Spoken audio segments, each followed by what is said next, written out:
Thank you so much for having me. So I'm here to talk about, this is actually from a Patrick Kavanagh Irish poet quote, where he talked about rural communities being these irregular, ever-widening circles. And I thought that that was very apt to talk about my specific population. I am also co-director of a biomedical research and innovation hub, but first and foremost, I'm a clinical research nurse proudly of 12 years. I'm here, I was able to be at Sheffield Children's Hospital. I'm originally in pediatrics, was able to observe the amazing work that you guys do day in and day out. So I'm from Montana. Where is Montana? So to the north of us is Canada. We're close to the west coast, if you will. What we are experiencing really is a healthcare crisis. My specific state is the size of Germany with only 1 million people. Especially when we're looking at the top of the state, it is 2 people to 6 people per square mile. I have 56 counties, 10 of which have no primary care whatsoever. 1 in 3 of my hospitals are closing or at risk of closure this year. What that has amounted to is that my patients have to sometimes travel 200 miles for basic care. Most of the hospitals that I support through my research and service typically have 2 emergency beds and at best 6 beds for swing beds long term. We only have 1 what's considered a trauma hospital, and it is that little red dot in the blue there, and you can see that's at the bottom of the state. We are ranching and farming communities for the most part. If any of you work with ranchers or farmers, you know that they sometimes get into accidents. So most of what we do is ambulance, helicopters, and yes, I have nurses who still ride horseback to get to downed cars in the winter. It snows 9 months out of the year, just snowed 2 weeks ago actually for us. I live in Bozeman, Montana, which is in the green. You can see that little Red Cross symbol. That's our cancer center. And that's my area of interest. This is actually my commute, so I thought I'd show that. So when we're talking about this, I lead community-based participatory design. I am a design thinker. I do systems design. What that means is I look at how to heal hospitals to help heal our patients. The hospital itself is my patient. And what we're looking at is creating something through a model called clinical research as a care option, or CRACO. The expensiveness of our healthcare has really limited the people who are able to participate in healthcare. 1 in 3 Montanans have no cancer treatment whatsoever due to expense. And because of this, we've started looking at clinical trials and the reimbursements that we get as the way to help heal our communities and to heal and create profitability in our systems. So today we're going to look at those ever-widening circles of influence, resource networks, and shared information exchange. So why are we focusing on this? Particularly in the States, we have a couple different priorities of why we're looking at underrepresented communities. I look at underrepresentation from geographic terms.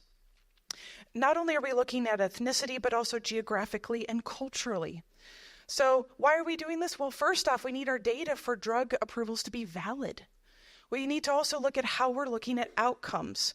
So clinical significance, and some of our other speakers have talked about, yes, it may only decrease maybe 1 antibiotic pack, but overall, are we looking at hospital admission stays?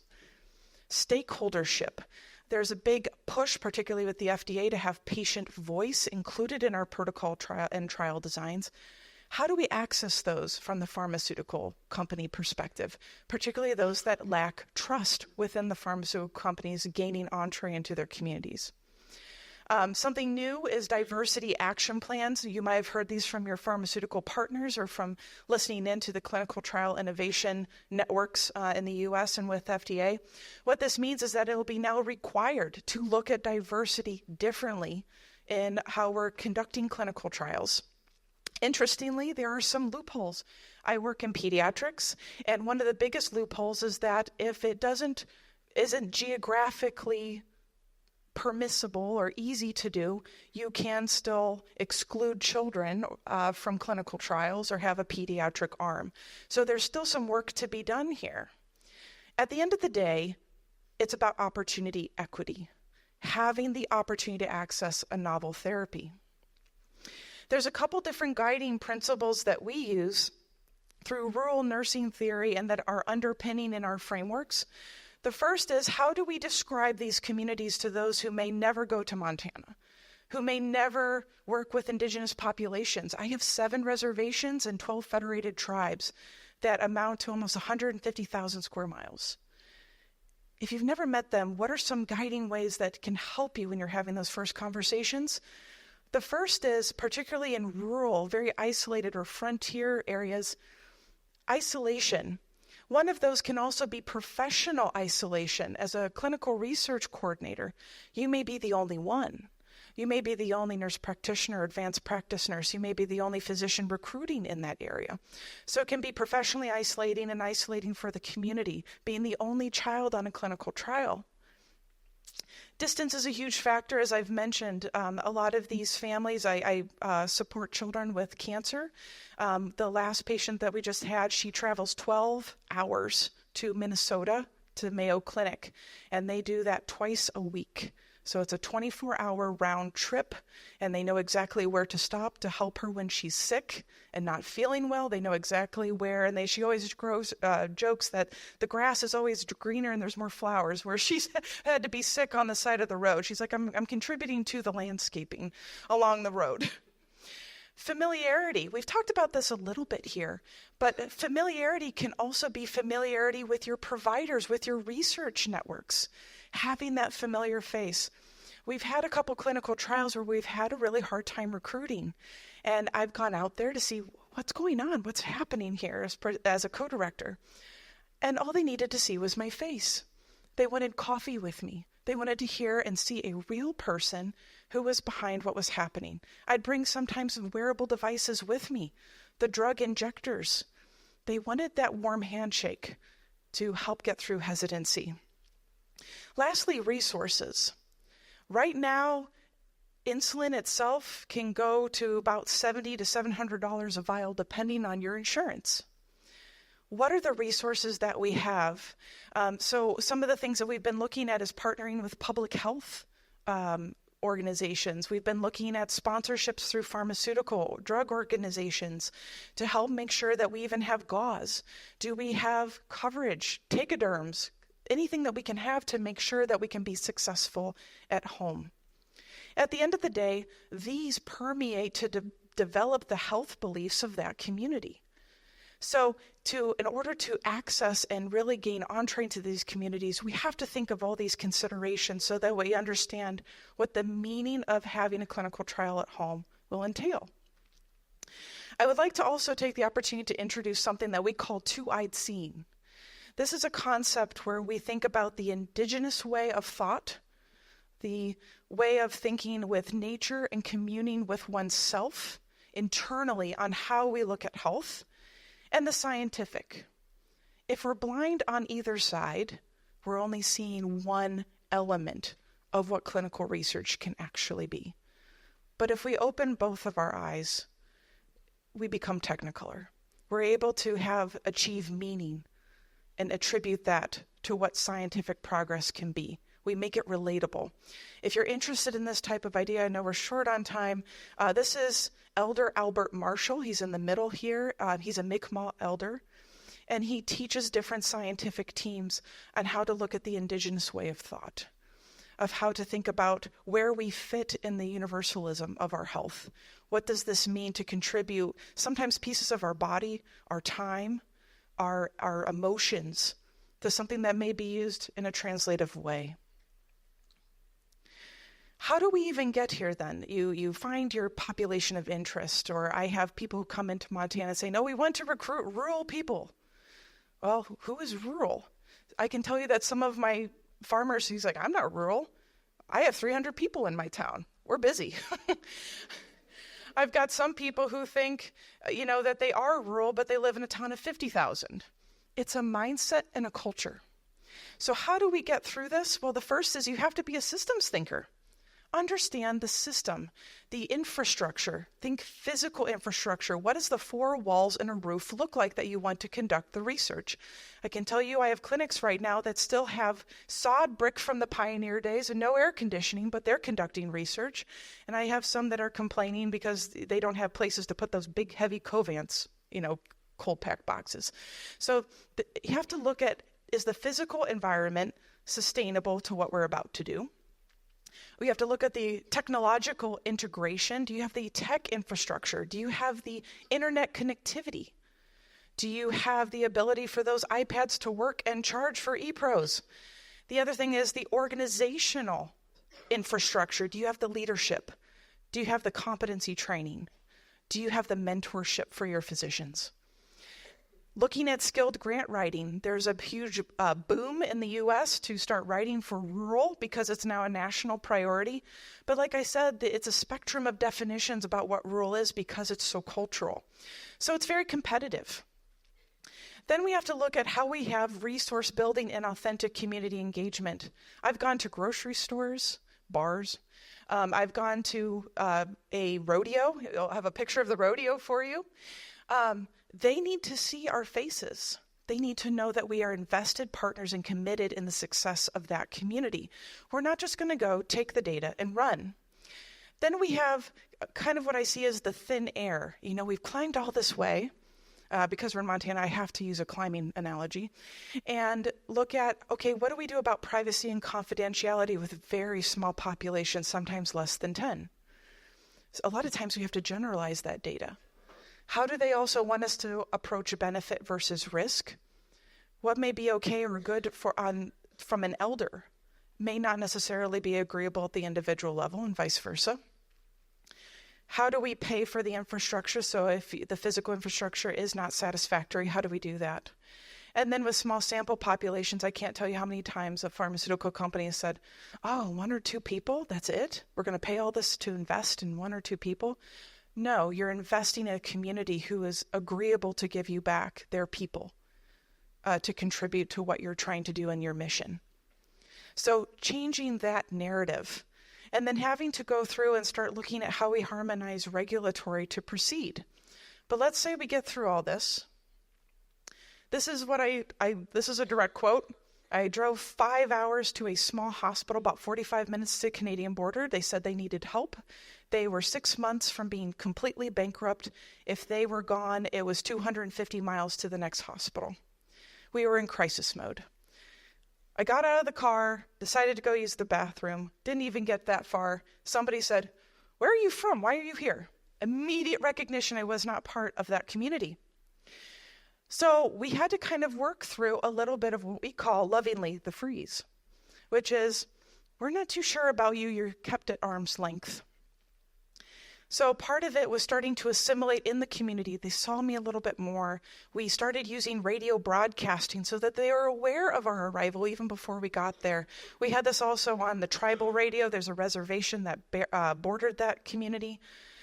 Also observing. This is the local rodeo. This is actually one of my students on the right-hand horse. And we started being present. We started being of service, being servant to that community. Little things, being first aid at a rodeo. Thank goodness nothing happened. We also looked at how we could co-create. This was a great workshop that we did where we actually designed the pediatric hospital inpatient that could help with multi-generational families of the future, but only using children's playthings. Having that cognitive time to play with the communities that we wanted to serve was a great bonding experience. So what's a case study of where this has worked? Kind of hard to read, but we did this huge retrospective study as part of the Genentech Innovation Fund, where for 3 years, our new ground game is to achieve opportunity equity in some of the smallest towns through a hub and spoke model of resource sharing and shared information exchange. What we were first hearing was that, oh, you guys are small, the mortality is bad in rural, very persistent poverty. There's no way this can be sustainable. We said, you're not looking at our strength. We recruit 4 times the national average for American Indian Alaska Native, those voices that you have not heard before. We actually have lower cancer mortality when we are on clinical trials because it's a care option. They're getting the imaging. We call it cancer concierge. They know that there's somebody who's going to pick up the phone that's interested and motivated in them. So you know what happened? They're motivated about themselves. The other thing is that we actually have a higher enrollment of persons over 80 years of age. We have an aging population in rural. So you know what? That's an underrepresented population in research. These are hardy people. I still have 85-year-olds who are doing irrigation pivots. They'll work till their last day. That's part of their rural identity. Why are we not including them? That's the question we asked, and we delivered that. So just to kind of show a little bit about how we were looking at mortality and kind of changing the narrative given the clinical trial population that we had. So how do we go full circle in this widening circle? The first is to create agency, those town halls, create executive summaries. What are some briefs that you can provide to leadership? Your health needs and assessments. With your participants, it's looking at clinically relevant findings, creating advisory groups, providing resource support. For research, is there open access? We're in the process of creating a toolkit called Rurality, IT. Rurality, anyway, nerd joke. And then consortiums. With organizations, it's looking at how could we facilitate getting them the equipment that they need, technological integration. We have a grant going for that. And then how do we do networked accrual across multiple satellite sites? So we're mighty together. This can't be possible unless we all, no matter where we are, set our intention together. Otherwise, we're siloed in our arguments or decision-making or our discussions with all these other stakeholder groups. What I mean by that, and this is represented by Louise Bourgeois' clutching here, is that we have to make a welcomed embrace with this duality of tension and intimacy at the same time and struggle, but wanting closeness. What does that mean? The modernization of our clinical trials and our industry as a whole, it requires representation. We know this. But what we need to think about is access, which we've talked about a lot today. Access, however, from the community perspective, that's opportunity to think about tomorrow. Well, we can only think about tomorrow if we know the meaning behind what tomorrow is going to be bringing for us. And that can be achieved, particularly in my communities, through meeting them and working from within. Thank you so much.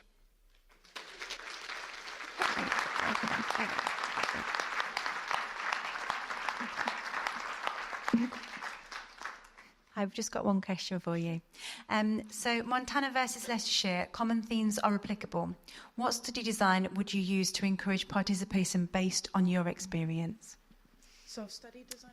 Yeah, so they're just talking about protocols for design. There's been a couple of sort of queries around sort of alignments or similarities between the sort of things that you're talking about as regards your protocol designs, etc. Yes. Mm-hmm. And what would you recommend for this kind of work that you're doing as regards as protocol design?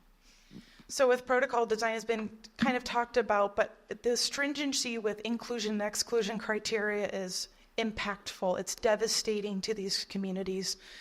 So looking at not only our inclusion and exclusion criteria, but also looking at any crossover that we're ever able to do, extension, any other additional benefit that we can add towards the end of the study.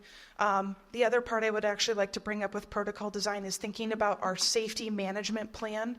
So not only just saying like, yes, we would access your primary care physician for data, but what else are you going to do to engage maybe their obstetrics, maybe their cardiovascular physicians, all the other specialties so that they feel safe when they go back to their community.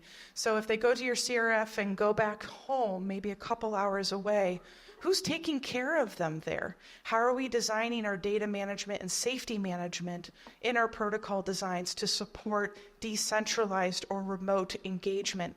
This not only benefits us on our endpoints and keeping people on trials, but it also benefits the community's trust in that they are seen as a continuum of care rather than just the clinical research element.